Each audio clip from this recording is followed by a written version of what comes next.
Hello and welcome back. Thank you for joining us on the final day of the 2021 UBC China Forum. The UBC China Forum aims to provide a platform for constructive and nonpartisan discussions between business leaders and top academics from Canada and China. It's entirely student-run and not affiliated with any political parties or foreign embassies.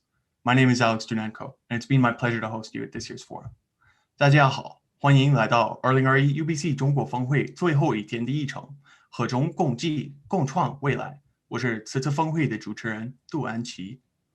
大家好，我是2021 UBC 中国峰会副主席，也是这次的主持人王玉阳。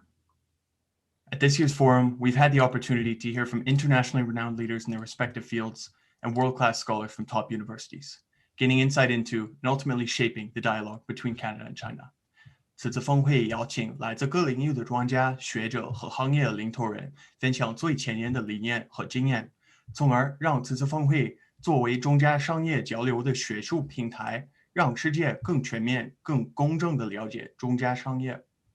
同时，感谢 Look for Tutor 亲友教育、中国移动、National Bank of Canada、天安移民 Club Benefit Fund 战略合作伙伴、北大光华管理学院温哥华校友会、中欧国际工商学院温哥华校友会、UBC Institute of Asian Research、World Trade Center Vancouver、Canadian Ecosystem Institute、UBC Global Launch、华青会、校园合作伙伴、实习生、独家线上转播媒体北美留学生日报对本次峰会的大力支持。加拿大用户使用饭团外卖峰会专属优惠码 BizChina CA， 美国用户使用 BizChina US 可享新人首单20满时20减10刀优惠。大家也可以扫描屏幕下方的二维码，关注我们的微信公众号和 Instagram， 观看峰会的回放和了解更多峰会的周边信息。If you've missed any of our previous sessions, we invite you to scan the QR code to our sides to view a recap of UBC BizChina Instagram account. In yesterday's session, we had the privilege of discussing technology and innovation, and today we shift our focus to international relations. 昨天我们进行了科技创新板块的议题，今天我们将为大家带来国际关系板块。那接下来就让我们有请今天的第一位嘉宾，北京大学光华管理学院副院长马丽教授为我们带来主题演讲。作为国际谈判教授，马丽先生在组织与战略管理、国际关系方面都有着独到的见解。在马丽先生讲话期间，大家可以通过 YouTube 屏幕右侧 Chat Box 发送自己想要向嘉宾提问的内容。演讲结束后，您的问题将有机会由马丽先生现场回答。As Professor Ma speaks, we invite you to send any questions you may have in the chat box below to be addressed in the Q&A portion to follow. 让我们欢迎马丽教授。Okay, thank you both for the host. Today, I'm going to talk about the negotiation for a better world, international business relations in the post-virus era. In fact, I think that the post-virus era has offered a lot of challenges for the international business relations, and I'm going to use the negotiation approach based on my research in the business school to offer my insights. Next slide. In order to make sure that I'm going to use academic approach to understand this topic, I want to talk about first why I want to use the negotiation perspective to address international business relations. And then I'm going to address a number of techniques in order to understand the negotiation in international relations. And then at the end, I'm going to recommend a number of actions which may benefit both sides in the international business relations. Next slide. So why do we want to use the negotiation perspective to understand international relations? The key to understand negotiation is to understand our interests. Why do we come here to attend the negotiation? About 40 years ago, a book, Getting to Yes, was published in the United States. And this book was written by Roger Fisher, William Ury, and Bruce Patton. For the past 4 decades, this book has been very well sold because in this book, the scholars have told us the most important purpose for us to come to a negotiation is not to quarrel with others. is not to channel our anger, but the purpose for us to enter any negotiation is to obtain our interests, what we really want or need. Because from the past few centuries, we already learned from classic economists such as David Ricardo, because business opportunities are going to exist between any two parties when we are having comparative advantages. For example, if I am better than you are in planting rice, but you are better than I am in making computers, and then we can trade, and both of us are going to be better off because of the trade. As long as we are doing the business, we are entering the trade by our own will, we are going to both be better off, which means we are going to create win-win outcome, which is very simple. At the same time, the business connections across the borders will also create peace in the world. Just like a very famous saying goes, when goods don't travel across borders, soldiers will. Next slide.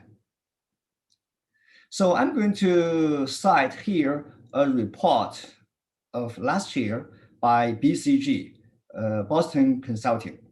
This BCG report analyzed the chip industry because of the US government has banned some kind of the chips to be sold to the Chinese companies such as Huawei. It turned out that Huawei suffered a lot in its cell phone industry. At the same time, the chip company in the United States also suffered a lot. This report is available to the public, and I welcome you to read more details about this report. Again, this report tells us the win-win outcome is going to be achieved when we are having free trade. Next slide. Now I'm going to give you some examples between the business connections between Canada and China. Canada sells to China a lot of things, such as minerals, paper and raw materials, and plants and plant-related goods. At the same time, Canada buys a lot of things from China, such as mechanics, electronics, furniture, toys, textile, and so on. Right now, China is Canada's second largest trade partner, just after the United States. So from these transactions, both sides obtain a lot of interest, and both sides are better off because of the trade relations. Next slide. Now I'm going to go to some specific details in terms of the constructs or concept and framework we scholars use to analyze negotiation. On the right side, we are going to see the candidate and the recruiter are negotiating fiercely regarding a job offer. For example, the candidate may prefer to have $100,000 as the salary, but the recruiter prefers to pay only $75,000. Well, the candidate wants more, but the recruiter doesn't want to pay that much. When negotiators here, the recruiter and the candidate, are arguing against each other, each of them prefer to convince the other side, my position is legitimate and your idea is unreasonable. Right now, their goal is to win over the other side. However, we need to go back a little bit. Experienced people know that when looking for a job, each side does not want to have only salary to be discussed. Both sides prefer to talk about not only salary, but also other issues such as bonus, moving expenses, the job training opportunities, and so on. When the two sides are working on multiple issues, their goal is to optimize. Right now, the negotiation becomes integrative, which means they have the potential to increase the size of the pie. However, if they focus only on the positions, their goal is going to win, and the negotiation is distributive, which means the fixed size of the pie is going to be distributed between the two sides. So when working on multiple issues, rather than focusing on each issue's positions, the two sides can work together to achieve their goal. Here, the job candidate's interest is to have a good standard of living as well as the career success. And the recruiter's interest is also to have career success for the potential employee, and at the same time, they hope that they can have very good performance from this employee. Next slide. So the idea of analyzing negotiation from the interest, rights, interest issues and positions are very important for the negotiation researchers. And now I'm going to turn to another specific techniques. There are three types of issues when we are analyzing negotiation. The first type of issue is distributive issue, which means the fixed sum exists only. Right now, I gave you an example using the China-US trade relations in the past 3 years negotiation. For example, one of the issue could be, I guess, that the Chinese government may offer support high or low levels to the high-tech companies in China. Well, it's possible that the Chinese government prefer to offer more support to the high-tech. As a result, maybe the Chinese government prefer that the suppliers and the whole industry relevant to the high-tech may prosper. As a result, the tax income as well as number of employees are going to be fairly promising. So maybe the Chinese side's interest may prefer to have high level of Chinese government support to the high-tech companies. It's possible at the same time, by my best guess, that the American side may prefer that the Chinese government offers no support to the Chinese high-tech company. So according to what the two sides have expressed in public, I guess that the total interest of the two parties could be fixed, which means if one side wants to gain a certain amount, it must happen at the cost of the same amount of loss from the other side. However, in real-life negotiations, very few issues are actually distributive. There are two other kinds of negotiation issues. Next slide. A second type of negotiation issue is integrative issue. Right now, I gave an example using the tariff level of the Chinese goods sold in the United States.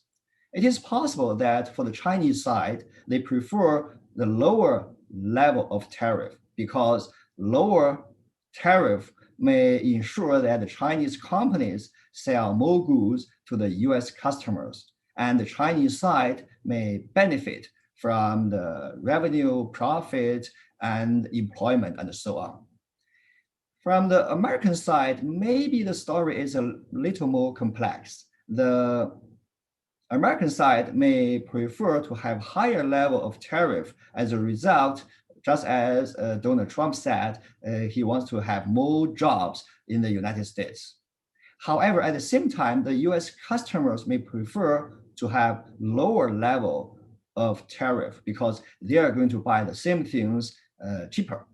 So putting together, I analyze, it's possible that the total interest of the two sides putting together could be unevenly distributed. When the tariff level is lower, it's possible that the total interest of the two sides could be higher.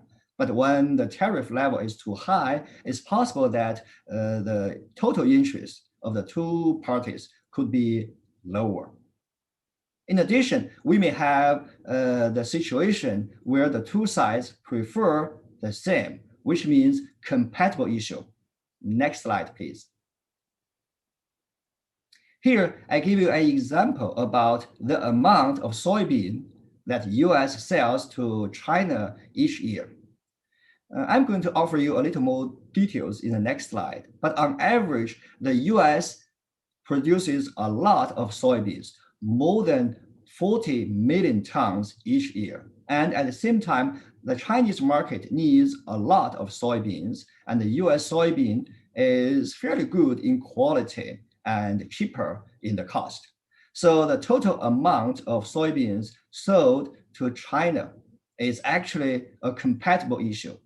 Within a certain amount, say 40 million tons, the more amount is sold to China, the better off the Chinese side. And at the same time, the better off the American side is. So this issue is a compatible issue.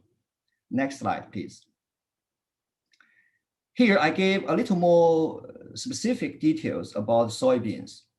In China, I used the 2017 as an example. That was the year before the trade war began. In that year, 2017, China consumed 110 million tons of soybean. Some people may say, no, I didn't eat that much soybean. Yeah, that is true. But the problem is we directly consumed only about 10 million tons of soybean, which means all kinds of tofu, bean sprout, salted fresh soybeans, when people enjoy in the summer, especially with beer. So those kinds of soybeans were consumed directly, but the majority of the soybeans were consumed indirectly in terms of oil and soybean meal. Soybean meal is the food for many kinds of animals, such as hog and chicken and cow, and people consumed the milk, egg, and all kinds of meat indirectly. But the local Chinese production of soybean is very limited, only about 16 million tons. So import is necessary. And the US harvested much more than the US local consumption. And the US cost is less than half of the Chinese cost. So putting together, that's a win-win situation in negotiation. Next slide.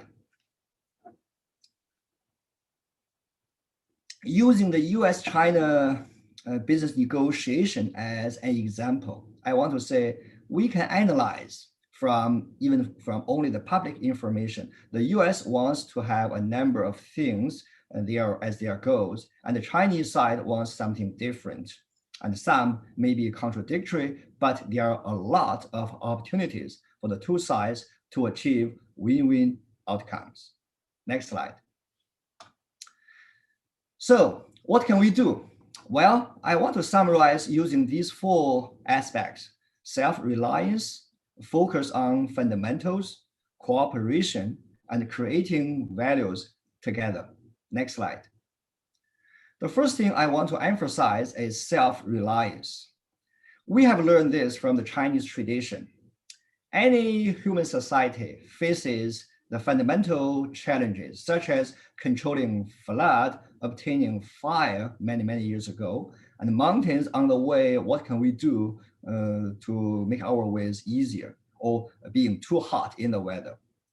In China, we have many ancient fables, and the fables told us whenever we are facing such kind of challenge, we, the Chinese ancestors, had some of the heroes, and most of them are human beings. So the human beings such as 大禹, 燧人氏, 愚公, and 后羿, they representing the human beings at that time solved the problems. So if we want to live a better life, we have to rely on ourselves. That's what we learned from the traditional Chinese idea.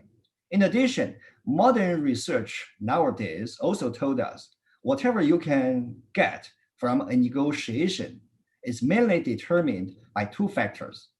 The first one is what you can get if the negotiation fails. The economists use the term of outside option to capture this. And in negotiation field, we use the term of best alternative to a negotiated agreement to capture this idea. which means whichever the side doesn't fear that the negotiation fails, whichever side is going to obtain more out of the negotiation. And the second factor determining what we can get from a negotiation is what we can contribute to the deal. If I can help you make money, and then you are willing to give me some part of your outcome. Okay, next slide. The second idea is focus on fundamentals. The key is what we can do to help our partner to achieve their goals. Next slide. Cooperation is very important. I want to cite Mahabhani Kishore, the Singapore scholar. He said, if we 7.5 billion people are now stuck together on a virus-infected cruise ship, what can we do? Well, he recommended we do something for our cooperation. Next slide. And actually, the last one. Next. So creating values is the most important thing. If we are going to criticize international trade, yes, we have a lot to say. International trade creates a lot of problems. However, we have to solve the problem by knowing each other, by mutual understanding. For example, if iPhones are assembled in the US, the cost will increase 37% now. Do you like that result? If you don't, well, we can think about how to solve the problem, but not only criticizing. Next slide. So I really think that the Canada business relations with China will have a bright future. Here, I only list a number of products or services which are very popular in China, but they are from Canada actually. So next slide. My summary. I'm talking about the negotiation perspective to understand international relations. And in order to understand that, we need to know some of the techniques in negotiation. And I recommend self-reliance, focus on fundamentals, cooperation, and creating values together. Thank you. 感谢马丽教授。我们现在这边收集到了一些观众的提问。首先是这个 YouTube 的这位观众问，中美之间的地缘政策和地缘经济冲突对加拿大会有什么样的影响呢？ Well, that's a topic I think beyond my expertise because I only study negotiation from a business school perspective. So most likely I study negotiation representing the mindset of the entrepreneurs and business leaders. And this question actually talks about the geopolitics. And because business leaders have to pay attention to geopolitics, I had to read something relevant to geopolitics. But very often, I feel that the ideas expressed by many people in the geopolitics are too confrontational. So I want to say the key is still focusing what we can do ourselves. Being a Canadian business leader, I think what you can do is still to make sure what you want, to understand truly of your interest. Do you really want what you said you want? And at the same time, trying your best to create values for your potential negotiation partner. If you want to do business with the Chinese partners, do something for them. If you want to do business with your American partners, yes, do something for them. Cooperation is the key. Thank you, Professor Ma. And then we have another question from YouTube. 大学院校在中加关系上的讨论扮演着什么样的角色？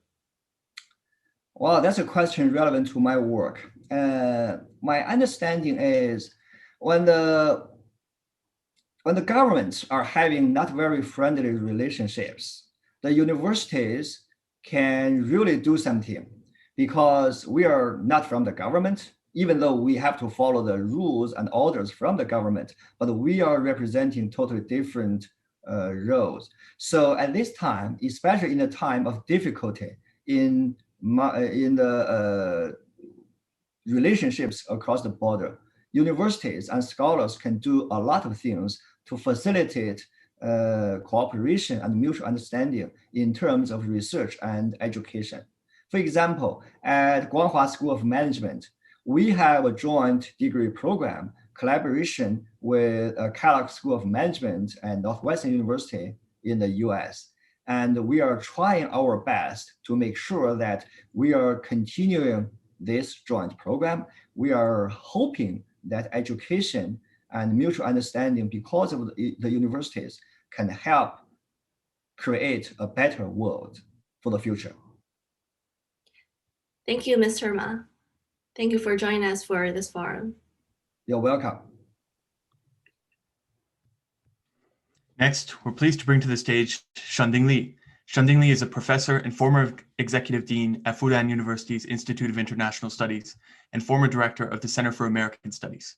He's also an honorary visiting professor at Washington University in St. Louis. He's co-edited 17 books and published over 2,500 papers and articles worldwide. As Professor Shen speaks, we invite you to send any questions you may have to the chat box to be addressed in the Q&A portion to follow.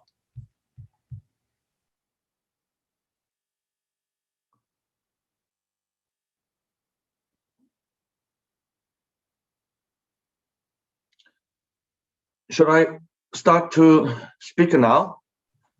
Yep, thanks for joining us. Thank you very much. I appreciate the kind invitation from UBC China Forum. My great honor to be invited to speak. And I'm supposed to talk about China, Canada working together for a better future. I would like to make a few points, actually 3 points. Number one, China, Canada used to work together very well. Second, China, Canada could cooperate even better. And third, we do meet some difficulties at this critical time, and we have not worked even better. And I would propose how we could work together through overcoming the challenges. Point one,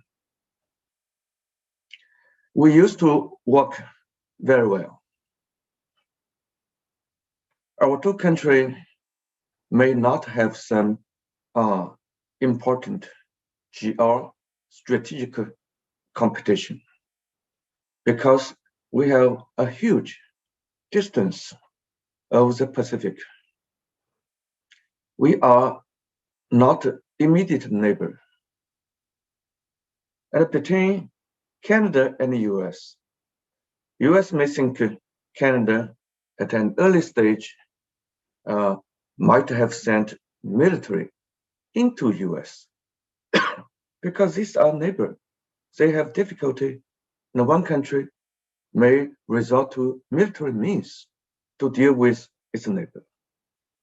Of course, Canada may never be able to do it again. And at this time, the two neighbors are closely linked together. By joint defense, they are military allies, and they share the common country code. Both are number one, China 86. I have not found any third country that would share the same country code with another country. Canada, US, proudly sharing country code number one. And they have shared air defense. And they try to work together on Keystone energy project, but that was stopped by the current US President Biden. China Canada are so distant. So it's impossible to lay a pipeline between our two countries for our energy connection. And neither country can immediately benefit from another country, but nor to be harmful to the other country. And when China was suppressed by Japan during what we called Japan's aggression against China, or China's anti-Japanese wartime, and Canada individuals have come to China to aid the Chinese. No matter they are communist Chinese or nationalist Chinese, they are Chinese. And probably all Chinese people still know the story, remember the story of Dr. Bassoon. He came to China to use his medical expertise to save Chinese military personnel. And actually at that time, he helped the communist side. And the communist side at that time were working together with nationalists, making a joint front to beat the Japs. So in that sense, China, Canada have worked together. And individual Canadians have come to China, devoting their life to help our Chinese. For this, we have eternal gratitude to Canada. And after China has opened its door in order to implement our reform policy, and we want to be more rich. When I came to Fudan University in 1979, China was pretty poor. And Deng Xiaoping raised an objective. China should quadruple its economy in about 20 years. And we made it, raising our per capita GDP from $200 per person to $800 by the turn of the century. Canada has helped us. When China was poor, Canada has donated food to us. When China was stricken by earthquake or other natural disaster, Canada came to China's side. For all this, we remember. And we want to return. But when we were poor, we did not have great capacity to return. Now we start to have some. And we have again quadrupled our economy. That's our objective from the year 2000 to last year, 2020. Our purpose is to raise our per capita GDP from $800 to $3,000. That was very low to the level of the current Canadian development. But we have beat that objective greatly. And virtually, China has reaped an unimaginable aim. We reached $10,000 per capita. And that is far more than quadrupling. And our total GDP, our aggregated GDP has been risen from the year 2000 at the level of $1 trillion to last year, $14.7 trillion. That's remarkable. Why we can do it?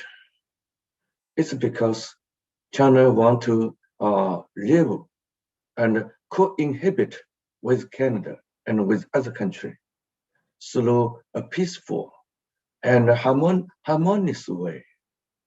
And other countries, they can benefit from what China wants to become, and they come to China's side. And China's peaceful development can also benefit itself, not only benefiting its neighbors and others. So entire world community can be benefited through China's opening, reforming, collaboration, and China made its achievement in education, in science and technology development, and in learning, in being integrated into the world system, joining World Bank, IMF, WTO, WHO. China says, I want to be integrated. So that diluted that someone may have invented this world order, and China has changed its mood from keeping a distance from the world order to be reluctantly joining and later happily joining. And now China has lifted itself by saying, please join me. I have been ever developing, so I try to working with you together to make a better future by contributing to the world through my mind, through my invention of an improved world order. So China has coined the term, which is Belt and Road. China wants to export its surplus production capacity to make it beneficial to other countries. Not only this, China wants to contribute its financial capability, its IT technology, especially 5G technology. And China has created AIIB, Asian Infrastructure Development Bank. And China has made a partnership for this Belt and Road initiative with more than 130 countries. And China is ready to help others, especially through this COVID pandemic. China is one of those few countries that has researched and manufactured the first batch of the COVID vaccine. And China has joined the WHO for its COVAX system. So China can give money to the world body, and they can use the money from various developed countries to buy vaccine from various providers, and then to give the vaccine to African country, to whoever who need it. Of course, China also need it. And we can work with Canada on all this area. And we worked on anti-poverty, anti-terrorism, and anti-global climate change. We don't want it to change to the warm end. And we can do even more. Now my last point. Naturally, for the last 2 years, I think from December 1st, 2019, China has encountered, 2018, China has encountered an unexpected challenge from our longtime good friend, Canada. And you all know what I'm talking about.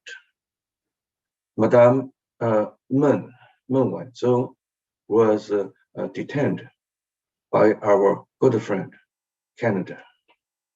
At a time when my President Xi Jinping was having a meal together with their members of the delegation to join G20 in Buenos Aires, Argentina. So President Xi Jinping was talking with the then US President Trump about how to stabilize China-US trade environment. So the two countries would not have the need and would abandon their trade war. At that time, my president was informed of the news that Meng Wanzhou was detained by Canada at the request of the US. This is something new that we are not familiar, because we think our business executive has done nothing wrong with Canada. And the US may have a difficulty with her. That's a business between China and the US. And the US need to talk to China. US should not execute its legal action outside of the US territory. US should not have those extraterritorial legal rights beyond the territory of the US. And if China and US have difficulty, they can talk. And we are willing to talk to resolve the difficulties. Can you hear me? Can you hear me? At my end, my system is just about right. But I got the prompt of messages that you cannot hear me. I hope now situation is right. Yes, I'm yes, about to. Okay, I can hear you. I am about to end. This is something new that China is not familiar. And okay, my alarm clock tells me I have ended. I need to spend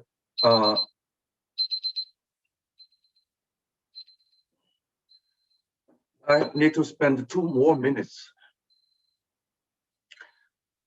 This is something new. China is not an expert. But I think our friend should be friendly to us, to tell us you have a difficulty. And you don't want to offend America, nor want to offend China. And you can play a bridge of peace to help China, US to settle their dispute. You should not be a participant of this new event. So we see our ever deteriorating relationship over the last 2 years. That China cannot understand Canada. And Canada seems not to be effective in explaining the role of Canada to China. And China talk to US, US cannot deal with China because US has a check and balance system. The executive branch cannot intervene into its legal sector. So we are trapped in this kind of China-US controversy. I have talked to your diplomats. They were very much concerned about this. You also have an issue of 2 Michaels. And China said they are not related to the issue of Madame Meng. We are all upset. Now, with the change of US government, with China's principled position, we want to defend our business executive. We want to defend our citizen, our people, anywhere in the world. We don't want any country to be involved in a dispute that it has not been directly involved. I think it's a critical time. If we cannot resolve this harmoniously, cooperatively, many Chinese, not only myself, would have the long time doubt of Canadians' law and Canadians' intent.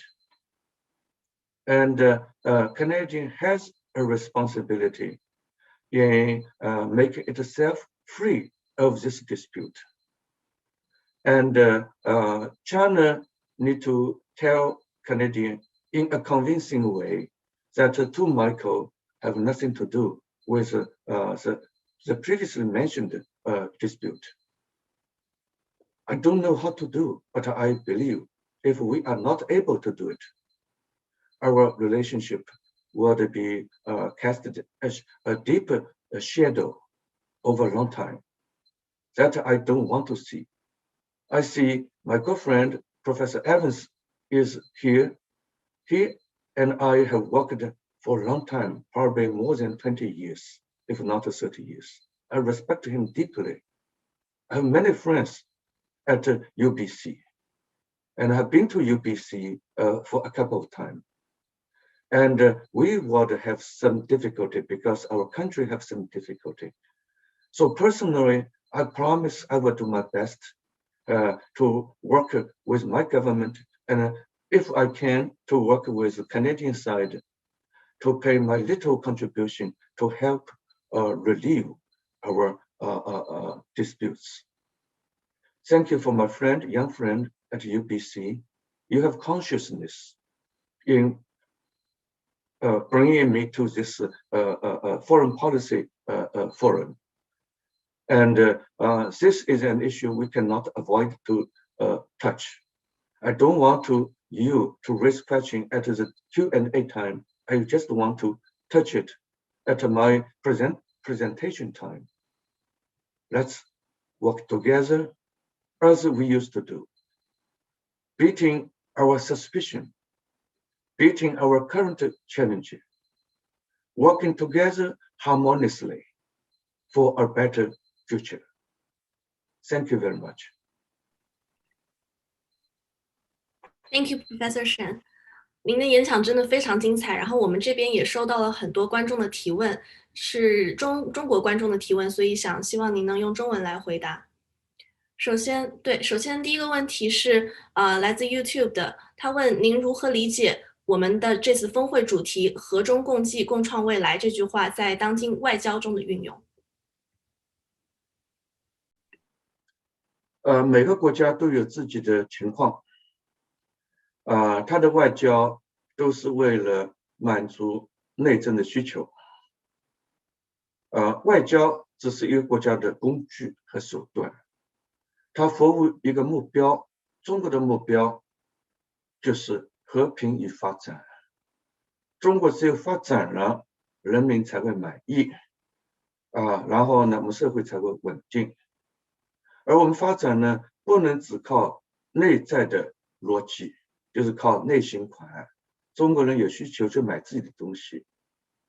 我们再没钱，也要买一些外国的东西，因为我们发展过程当中有很多东西我们自己造不来的，包括5G 芯片，最好的5纳米的我们造不来。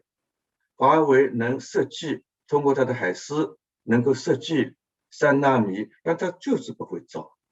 我们造了几十年不会造，我们有点笨笨的。这个过程当中，尽管我们要花钱去买，但还有人家有了钱也不卖给我们。美国就是不限制，荷兰的阿斯莫公司只能卖给武汉的中芯国际14纳米的光刻机，不能再先进了，就保持中国相对先进，但不能世界最先进，保持5年左右的距离。这样一来呢，他们可以把他们最高端的可以买出更好的价格。中国1年被迫要买3000亿美元的芯片，我们总共进口18000亿，我们每6块美元花下去，就有1块钱是花在芯片。当然，我们有点钱是可以这么做，但是我们自己能造出更好的芯片，我们可以少买一点，我们可以更多的买人家的猪肉啊、牛肉啊、奶酪啊，改善我们的日常的副食品的生活。但是我们现在还需要发展工业。所以华为做得很好，是华为的机器，而不是华为的芯片。所以美国一掐脖子，我们这方面的外循环就有困难，就人家不给你东西，你怎么办呢？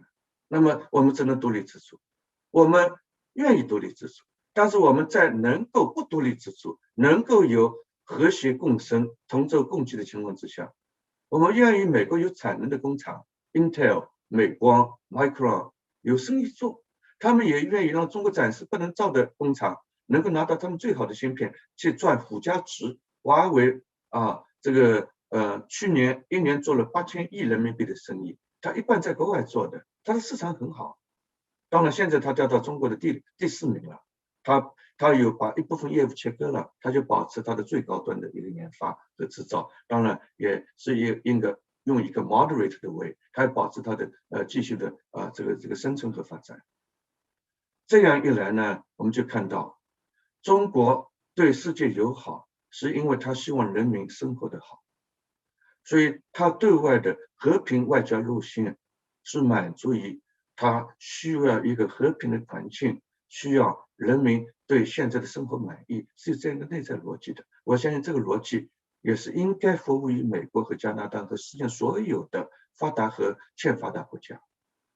但现在呢，我们有很多外交上的争端啊，你们有2个 Michael， 我们有一个孟晚舟，这个事情呢，就是使得双方之间有越来越多的不满意，讲话的时候呢，也经常有点冲啊，这个里边有情绪的，就我们不理解，你们也不理解，大家如果不打开心结啊，我们将来就很难合舟共济，来共度这样一个现代社会的挑战，就是像新冠等等。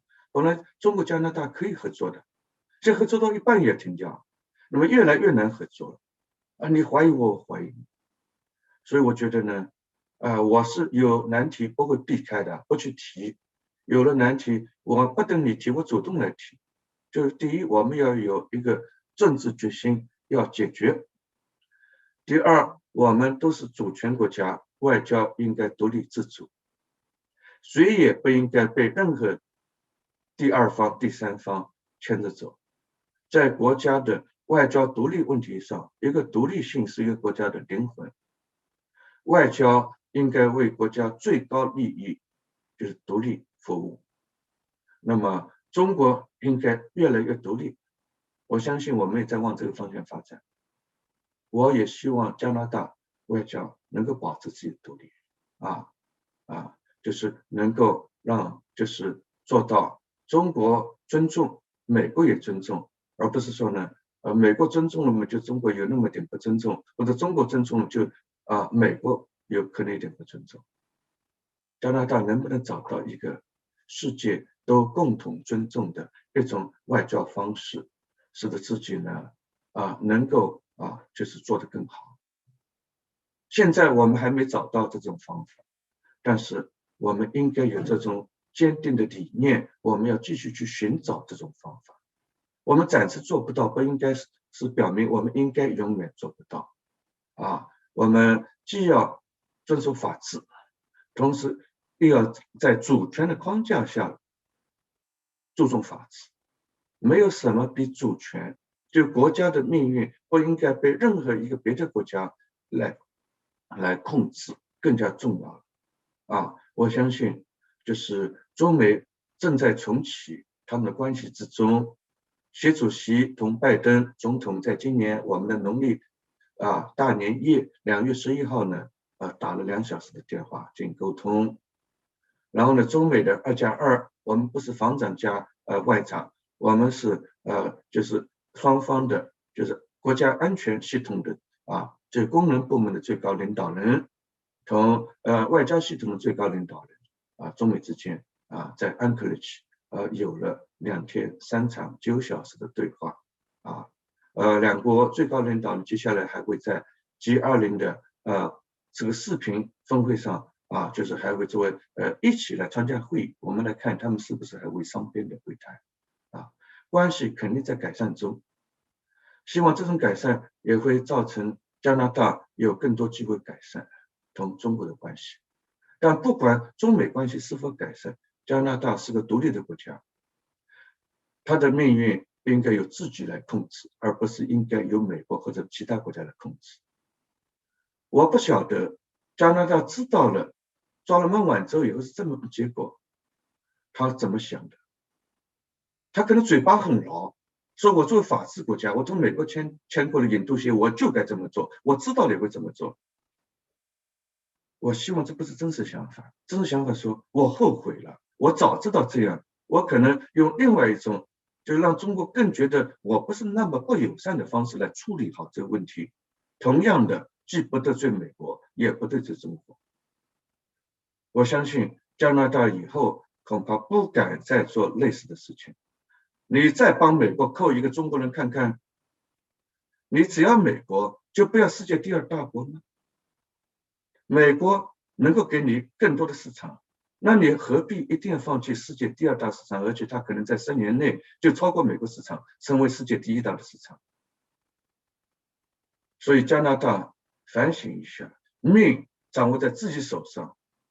当然，这也不表明着它应该受到任何其他国家的这个一个不恰当的一种处理。但中国人觉得，我们两个马口事件跟孟晚舟没有关系啊。我希望这是真实的。那么，加拿大的这个目前中加关系不好是咎由自取。我们是讲原则的，为了保护一个中国公民，我们愿意奉陪到底啊。这样一个走法，将来就是 lose 双输，没有必要嘛啊！人类难道就没有智慧，在知道自己将来的后果是怎么样，知道了以后，偏要一条道走到黑吗？难道没有一个折中的，既讲法治，也讲主权，既为自己，也为别人，既为一个别人，也为第2个别人？这2个是世界经济的前2个的最大的经济体。美国发挥的作用一直很大，中国发挥作用逐步赶上来，不排除在不远的未来发挥的作用有可能比美国还要大。加拿大为什么要同未来有可能发挥更大作用的中国过不去呢？加拿大为什么就是不能向中国人民说明，这不是加拿大选择同中国对抗？你说的话，绝大多数中国人就是没有接受。你要有本事让中国人接受，你的外交才是有效的。你做了很多外交努力，但是没有有效结果的，这就没有服务了国家的真正的发展目标。这个目标一定是一个和谐的世界，同美国和谐，同中国和谐，同时讲原则。当一个中国人没有违反加拿大法律，你为什么一定要为难他？这些问题中国也要思考啊。也许我们将来同更多的国家有了引渡协议，我们也要思考我们未来的外交，为了我们未来的国家发展。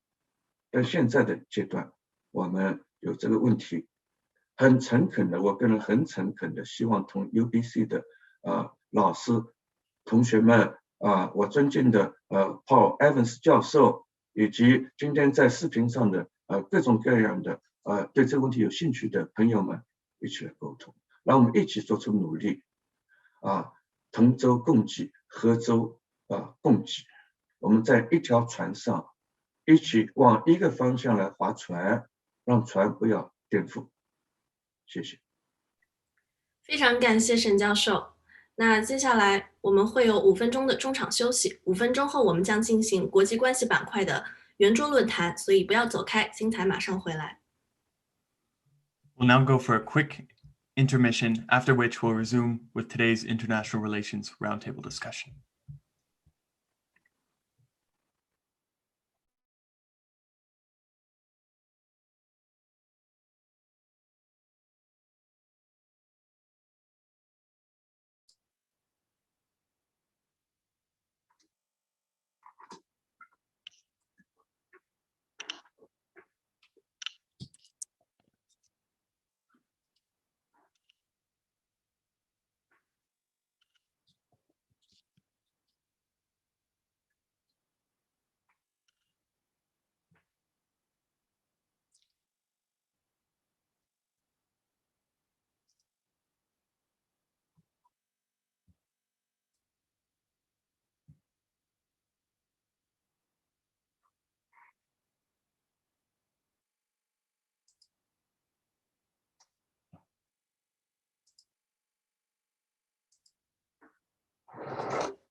Welcome back, and thanks for joining us at the 2021 UBC China Forum. This brings us to today's International Relations Roundtable Discussion featuring Paul Evans and Shen Dingli. Our panel is moderated by UBC's very own Zhen Han. lecturer in political science. I'll now hand it off to Zhenghan to commence today's discussion. Hello, everyone. Thanks for Alex. So thank you, and hello, everyone. Welcome to the roundtable discussion on the resilience and reinvention in Canada-China relation, hosted by the 2021 UBC China Forum. So I'm the moderator, Zhenghan. So let me first introduce our honorable speakers. So both of them are renowned scholars in international relations studies and experts in China-Canada relations. So our first speaker is Professor Dingli from Fudan University, and he's a professor and a former executive dean at Fudan University Institute of International Studies and former director of the Center of American Studies. He has published a wide range of topics on such as China-US security relations, regional security and international strategies, arms control and non-proliferation, foreign and defense policies of China and the US. So he was a vice president of Shanghai Association of International Studies and also served as advisor in 2002 for the UN General Secretary Kofi Annan for his strategic planning. So thanks, Professor Dingli, for joining us. So we are also honored to have Professor Paul Evans from the Public Policy and Global Affairs School at UBC here. So he served as co-CEO and the chairman of the executive committee of the Asia Pacific Foundation of Canada between 2005 and 2008, and the UBC Institute of Asian Research director from 2008 to 2011, and also the current HSBC chair in Asian research of UBC. So Professor Evans has published many books and articles on international relations in Asia, nationalism, and security dynamics in the Pacific region. So he's currently Canadian representative on the ASEAN regional forums, experts, and eminent person groups. So we are very honored to have Professor Evans here today. I should introduce myself too. So I'm a course lecturer at UBC Political Science Department. I received my PhD in international relations from McGill University in Montreal, Canada in 2019. So I served as a research fellow in the Rising Power Alliance project at the Fletcher School of Diplomacy and International Law at Tufts University, USA. So my research interests focus on international security and political economy and major power relations and contemporary rising powers. So we are very honored to have Professor Evans and Professor Dingli join us in this roundtable discussion. As we, in our keynote speech, we just discussed, this is not an easy time for Canada-China relation. Are we facing a gathering storms ahead, or will we see more opportunities for cooperation open in the future? So I would like to invite Professor Evans to give his opinion on this question first. So Professor Evans, so you are a long-term observer of the China-Canada relations. So what are your views on the current China-Canada relationship? Well, is my voice coming through clearly? Well, thank you for the invitation to be here, and my congratulations to the organizing group that has put together such an ambitious and timely meeting. It's a time when we need discussions between Canada and China, and it's a testament to the imagination and the energy of our students that they've been able to put something together on this scale. So what a pleasure to be here, and also to be part of a panel with Professor Shen Dingli, who has indeed been a friend and close collaborator principally on regional security issues for more than 20 years.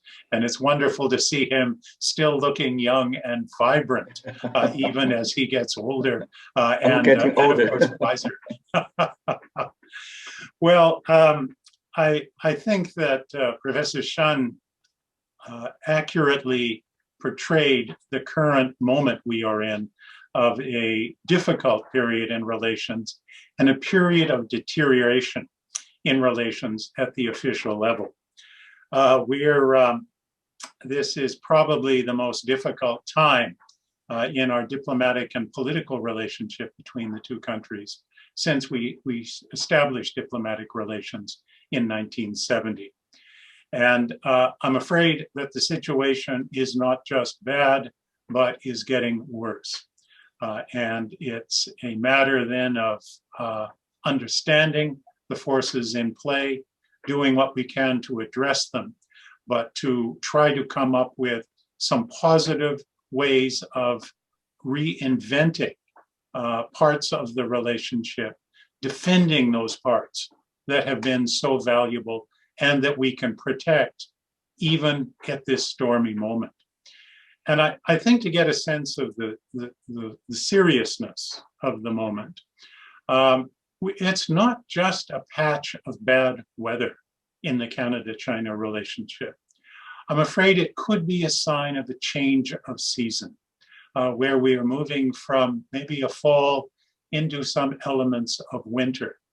That this is longer-term trends in place that are going to make it difficult for us to achieve some of the things we have in past, so that we'll need to be realistic about what we can do in the short term to preserve, and in the longer term, when maybe the weather gets a little warmer, to advance things in a way. And the paradox of all of this is that even as we talk about very difficult political, diplomatic situation, on the economic side, and a number of people-to-people activities, things are proceeding not normally, but quite well. Our trade with China last year, even amid COVID and the diplomatic problems, was up 10%. Our number of students at Chinese students at our universities has held consistent, even if they're not all in Canada to take the classes. So while tourism has been out at the people-to-people level, things have been, there is still positive force in play, particularly with our business communities. But we have to be realistic that in this new period, geopolitics and politics are casting a major shadow. Professor Shen spoke about the Madame Meng affair and the concerns this has raised in Canada. On the other side, the two Michaels are an issue that is daily in the in discussions here. The emotions are very high. The calculations of what many Canadians feel to be betrayal by China doing something to our two guys that wasn't legitimate. We have a moment where there's actually parallel feelings of angers, misunderstanding, how could you do that to us? And curious, it's on both sides, which makes it a really kind of intractable, at least in the short term, and difficult problem. And there have also been, in Canada, in this period, deepening concerns about certain developments inside China. In Xinjiang, with our parliament and our public expressing views, and on Hong Kong in particular. So it is a storm with that is attracting, or put it more precisely, it is a storm that is changing the relationship that we thought we had. For many of us, this is a very sad development, but we need to be realistic that it's happening. Now, I think that in the United States at this moment, where there's a new administration in play, and it's a little too early to tell where things are going, but we do have some pretty clear signs of a Biden administration that is going to be pursuing a policy of extreme competition with China. Some use other words, but I think extreme competition grabs the essence of a relationship that is now being seen as the relationship between rivals or adversaries in a long-term wrestling match. When Secretary of State Blinken said that the objective of the relationship with China is that it will be competitive when it should be, collaborative when it can be, and adversarial when it must be. Well, that's the framing. And several of us have been trying to think of a similar frame that we would like to see Ottawa move towards in this difficult period. And in a situation in which Ottawa's views are fluid, negative on the parliamentary side, but our diplomats, the sober voices at the senior levels of government are trying to maintain elements of stability in the relationship with China.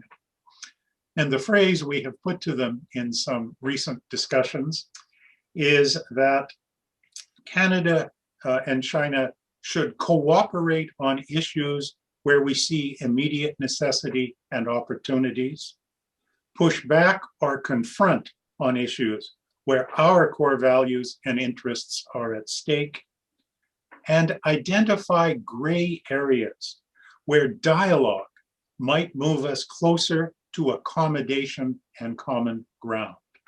And that search for where we can, even in areas where we have disagreements on topics related from peacekeeping through to sovereignty questions, through to issues related to the impact of national security law in Hong Kong. Where can we find common ground? Where can we work towards those understandings that Professor Shen and I have tried to pursue for many years in areas that were difficult, on regional security, on international institutions? So I think it's fair to say that they're, unlike the United States, where there's almost an abandonment of the idea that we can work together in ways other than transactional, just what is in each other's immediate interest, try to avoid the worst.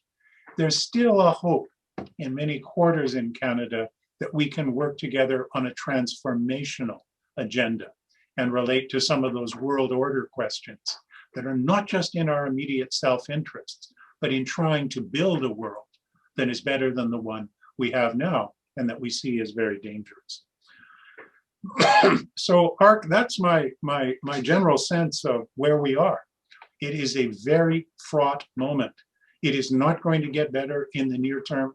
It is a matter of us defending what we can do while keeping channels as open as possible for conversation, discussion, and exchange, even when there are pressures in both of our countries to try to stop those kinds of exchanges as poisonous to our national agendas. We need to keep the doors as open as possible, even if we have to close a window or two in the meantime to allow us to survive the very negative political forces that are moving in both of our countries about the views of the other. Thank you, Professor Evans, for your wonderful summary of the current situation. So I write down several keywords, and I actually want to have some follow-up questions. One keyword I write down is emotion. Another keyword I write down is damage control mechanism. So, however, before I move to those follow-up questions, I would love to handle the mic to Professor Dingli first. And I want to ask you, from your perspective, so how would you summarize current China-Canada relation, and what's your perspectives on that? Thank you. First, I'm so pleased to see my old and good friend, Professor Evans, today. And I promise you, our personal relationship at a professional level or personal level have no change, despite the change of our government, intergovernmental political relationship. And my view is, I would say I couldn't agree with Professor Evans more, almost on every point he made. First, I do not have a positive expectation of our overall relationship in the near future. In few months, and probably in half a year or a year, I would not be very much optimistic. And second, I observing China-US relationship for 20, 30 years, I have a formula. I think when China-US relationship met challenges again, the two countries encountered the bad time. US bombed the Chinese embassy in the former Yugoslavia's capital. And China-US military plane collided in the China's near offshore. This was a very bad time. And but the two countries invented some solution, which in my personal summary is 分类管理, categorizing the relationship into different aspects. Like Professor Evans has just mentioned, the current US Secretary of State, Mr. Blinken, said China-US should cooperate wherever it is possible and compete even fiercely whenever it is necessary, and beat China, rival with China when it has to or it must. I think the 2+2 meeting in Anchorage, Alaska over the last few days exactly follows this. And Mr. Wang Yi, our Chinese foreign minister and state councilor, had a similar view that China-US need to work out 3 lists. 清单. The first list is on C, cooperation. So China-US should never have the case we don't have any area to cooperate. When President Obama left the White House 4 years ago, China-US had 200 dialogues. 2 years ago, under Trump, only 4. Last year, 2. By January 20th, when Trump left the White House, 0. 4 to 0 is absolutely should not be the case. China-US should work together to beat terrorism, to beat the ever-warming temperature, to stabilize the world finance. At the pandemic time, they should help every country, help anyone who needs our help. Even China's per capita GDP is still far lower than that of Canada and the US, but China's aggregated strength is second only to the US, and probably at the COVID time, maybe more than the US. We should devote our resource for other countries, because if there is single one country which has not been free of the COVID, no country in the world can claim we are free. And all vaccine would have only a period of validity for probably half a year, 6 months. Who knows? Now the effectiveness of the vaccine in my body is still valid. The best thing is we see no single case of the COVID infection in the world. Then everybody is safe. And China, within its own territory in the mainland, has almost accomplished this. So in China, I'm very lucky, I'm very safe at this time. So the first list, the C. Second list, also C, about those issues to compete for global market and for global influence. And this could be natural competition. China want to export more, and we did. For our goods export, we export some 2.3 trillion US dollar, and beating US 1.5 trillion US dollar. But the US has imported more. China imported 1.8. So US is richer. US has imported more to benefit its own people and benefit all countries who export to US. And China, over time, China should beat the US to import more, to benefit other countries like India. They want a bigger market to import their stuff. So US beat China in importation. China beat the US in exportation. And these are all natural things. But we should avoid online safety. We should avoid intellectual property rights issue. We should respect those knowledge and to make our export and import more valuable. So for this, China-US need to make a list of competition for healthy competition, constructive competition, not for destructive. And third, for some another last C, confrontation, like Taiwan, like Xinjiang, like South China Sea, which may be still within the category of competition, and the issue of Hong Kong. Probably a few more. And at this time, probably neither country has any chance to make a concession for cooperation, for healthy competition. So unfortunately, China and US are competing in the other direction. But Wang Yi said how to minimize this kind of negative list, 负面清单, to make it shorter and shorter. So eventually it could become zero. But now it's longer and longer. 2 years ago, I've never heard Xinjiang is on the list. We know Taiwan, Tibet, and until a year ago, I did not hear Hong Kong is on the list.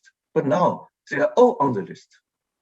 And many Western countries are very emotional. Recent G7 as a country have made a joint statement on China's National Congress decision on improving the election system in Hong Kong. We made a decision. We have not said what we have decided, but we say we decide to improve. But the other country, so those G7 countries think this may not be an improvement. So these two sides have fundamental different perspective. But Wang Yi said, limit the length of the list. So for all this purpose, define and expanding the positive list and to shorten the negative list of competition and to make the healthy competition survive. And finally, to limit, to control the damage, as Paul has mentioned. I think this approach should apply to China and Canada. We still should cooperate on making China, many Chinese are living in poverty and they can return to poverty at any time. Chinese government should spend the next 5 years to sustain them, to be more distant from their previous status of poverty. And Canada may still help China. And for future Indian Ocean tsunami, China, Canada may work together. If the Gulf of Eden terrorists would be on the rise, we should send our Navy or join the UN joint operation to beat them. Not only beat them, to go to their country, to help them reset their system for those terrorists to return to normal people, and for climate change. We have so many things to work together. So this is our list of cooperation. And we have the next list of Mengwen, so, and to Michael, how to keep talking, but also do some symbolic friendly thing, and eventually substantial mutual reconciling thing. I don't know how to do, but we ought to work towards that direction.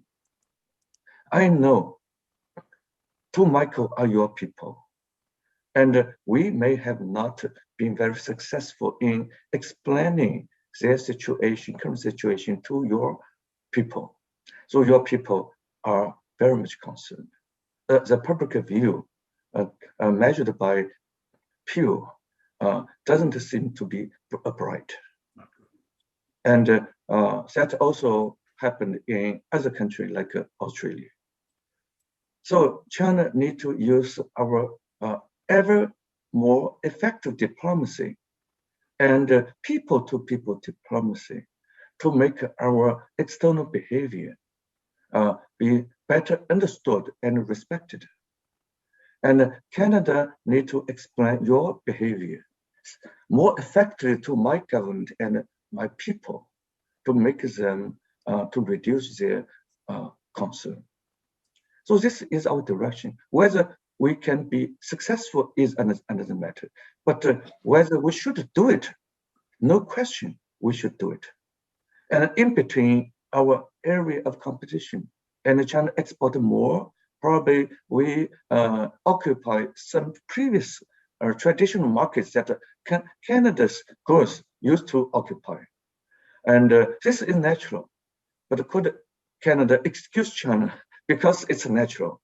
And China may work together like a joint research in developing vaccine, so we can help the poor together, and we can make money together. So these are China-US approach. We have not been successful, but this approach has been devised by Clinton and devised by George W. Bush. No matter they are they are Democrats or Republican, they think any confrontational approach cannot work. We should use this categorized management controlling our damage. And more or less, China-US succeeded previously. I do hope the two countries while they may not be able to resolve all challenges, they would be successful in lengthening the first list and shortening the last list. Later, I want to cooperate with Paul. Together, Paul and Shen Dingli want to make our two country first list longer and our last list more and more shorter. Thank you. Thank you, Professor Dingli. I like the term 分类管理, the Chinese term. So I don't know whether I can translate it as a issue-by-issue negotiation, issue-by-issue cooperation. So starting with the issue, have shared interests and work on the issue, we have disputes. Also, I guess there is also some meaning behind it. It's about pragmatism and non-ideological approach to international relations. So I think that's we are kind of running short of time. So let me put my next two questions together. These are the questions for both Professor Paul Evans and for Professor Shen Dingli as well.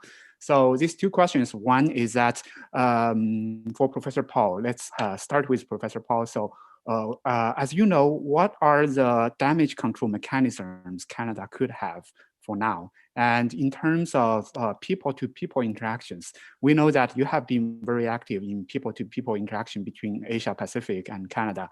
So what could universities do in such a case, Canadian universities?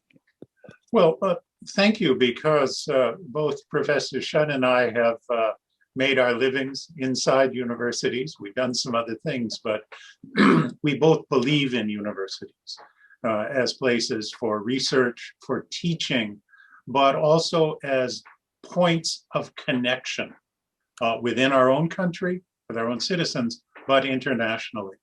And that idea of international education and exchange is a kind of primary value for many of us. I think, though, we have to be realistic at the same time now that there are clouds even in the university sector. Some of that relates to technological competition. We have seen in the United States a deep, deep worry about a number of sectors where what Professor Shen called competition, I would see as intense and negative competition in restricting, limiting, and being suspicious of the Chinese students, the Chinese professors, the exchange programs. Not all of America shares that negative view, but when you have the director of the Federal Bureau of Investigation describe every Chinese student as a potential spy, that paints a picture that is somewhat frightening.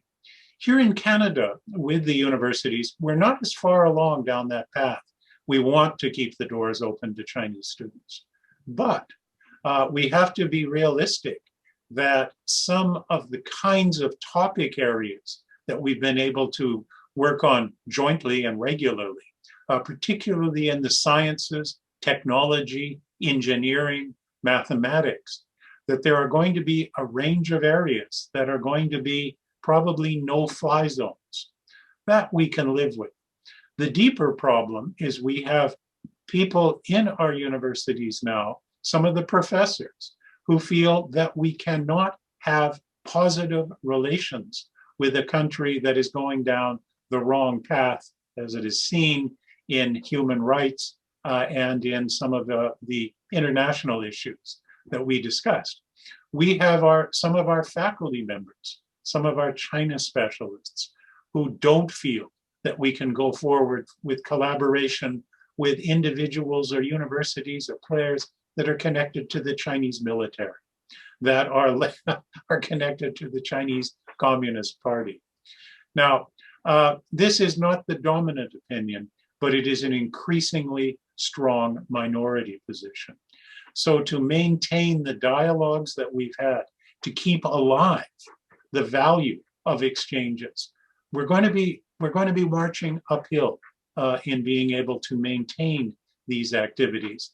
And I think we need very honest discussions about what the views are on both sides, what we need to limit, what we need to expand upon.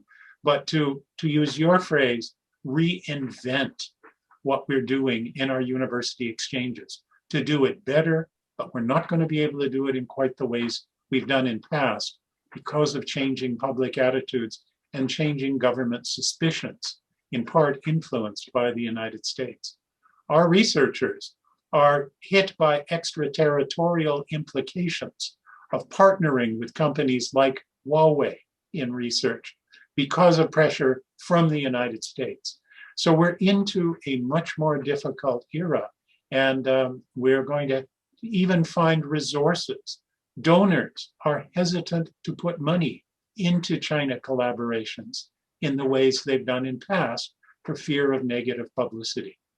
This is not going to be easy to reverse, but I can assure Professor Shen and everyone on tonight's broadcast that there are many of us that want to push very hard to find creative new sectors that we can open up for collaboration, even as we learn to manage some of the risks that come in working between two countries that at the official level have some real problems at this stage. Thank you, Professor Evans. So that's very insightful from the university in terms of how university can play a role, complicated role in China-Canada relations. So I also want to raise this question to Professor Dingli. So from your experience, so how could Chinese universities play a role in this current China-Canada relation? And also, do you know some kinds of damage control mechanism from the China side? Thank you. I also study and work at the university, and actually for the past 42 years, I study in the same university, Fudan, which is my home. I make my living from Fudan, but I want to contribute to it. There are two kinds of approach concerning the role of university in interstate relationship. One is when the intergovernmental relationship is not positive, and we cut off inter-university relationship. No travel, no meeting, no cooperation, and no seminar, not to meet. And that also often happen from time to time, sometime in China and sometime other place. Correct. For instance, now a couple American universities, and not only in America, sometime in Europe, they close Confucius Institute. And sometimes under pressure of the government, sometimes with or without government pressure, some host institute voluntarily would propose to end the cooperation. And each cooperation has a term, probably 5 years, 3 years, and they say we will not continue. Fine, it's your freedom. But I would like to propose another formula. Some more, the interstate government is not productive. Some more, the inter-university, inter-person, inter-faculty, inter-student link should be enhanced. We don't need to necessarily to open a new cooperation, but we should not put off an existing cooperation. Good. And when I work primarily with American-based university, because I used to work at the Center for American Studies, I never ask, are you a Republican Party member or Democratic Party member? Or do you have some intelligence behind it? Or you have a classified research project behind it? I sometimes would think about this. As they may think, Shen Dingli, maybe he has some background. I would be open to tell I'm a Communist Party member. It's no secret. So I'm proud to tell, if you don't want to meet with me, fine. But I am an ordinary person, normal person. I'm not a monster. I'm not a spy. I have friends everywhere, but I am myself. My purpose is to abide by Chinese law and to prevent foreigner from getting unwarranted material from China. And also I would abide by any country that issue me visa. By receiving a visa, I have a default legal agreement with each of these governments. Don't get any legally unwarranted material from any of these countries. Even if they want to give me for free, I would refuse. Because I would maintain my legal status to return again. I have many ways to help China. I don't need to use a particular way to help my country. That eventually would hurt my legal status and would hurt my country. That's my view. We should possibly open more cooperation, but at least we should not kill existing cooperation.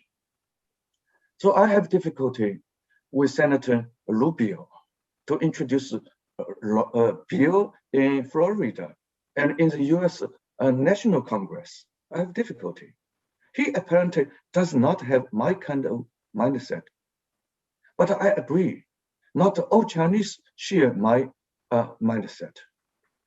So for this, we do have lots of people behind who cannot understand each other and who want to choose a more nationalistic, simplistic approach to deal with each other.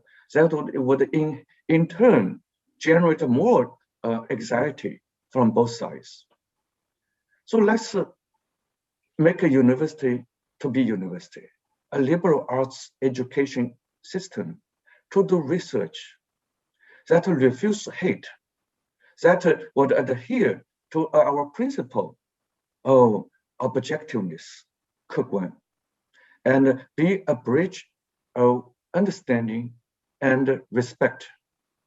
Therefore, to soothe the interstate concern, to help our people and the government to have less trouble. This is what a university ought to do.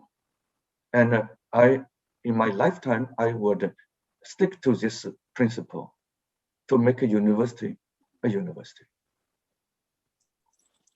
Yeah, thank you, Professor Dingli, for this speech. So, so it's very interesting, and we talked about the role of universities in this people-to-people interaction between China and Canada in this hard time. I guess in our audience, many of our audience are also from the business sectors. So this is also a challenge areas right now, not just for Canada and China, but also for the world. So globalization is taking a backward steps. So we might see the rise of trading blocks at the global level. So what's your take? How could China and Canada strengthen the trade relations? And what are the sectors in terms of business that Chinese and Canadian business communities can cooperate with? I would like to first invite Professor Evans to give a comments on this one, and I will hand the mic to Professor Dingli. I think that businesses are usually pretty good at finding out what kind of business they want to do and with others, and identifying sectors for where they can work together. I think one of the areas that is going to be most complicated is in the area of high technology. We are already running into a very significant problem around Huawei and views of what can be done with Huawei going forward. This is not the Madam Meng part of the Huawei issue, but rather the 5G kind of system. And I think that's an area where Canada and the United States have different interests in framing how open an environment we want for technology exchange. And it's an area where the Americans are very nervous. Techno-nationalist competition with China is high on their agenda. And they are pushing us and other allies and friends very hard to join in what we might call selective decoupling from Chinese sectors. Our policy position is not yet fully formulated on this, but there, I think, is a fundamental commonality between Canada and China wanting to see free trade opened as far as possible.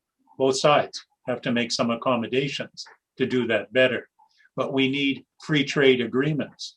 From my perspective, one of the best things that could happen that would relate to business and help change the atmosphere would be if China was in organizations like the the free and open, free and progressive Trans-Pacific Partnership. I think on trade policy matters, even though we are being pressured to support the United States, there is still a very strong view of trying to keep trade as open as possible. And I'd say that the idea of engagement is still strong in our business sector, that there are very few of our business people who are advocates of disengagement, of closing doors to particular sectors. But we have to recognize that there are very strong political forces, some from the United States, but some Canadians who feel that it's time to confront China in a Cold War kind of way, close that doors. The best we can do at this stage is allow business to pursue business, try not to put too many new obstacles in their way. And that and let business do business. Just as let's let the universities and people-to-people tourism, twinning associations, etc., even as our governments are locked into a seemingly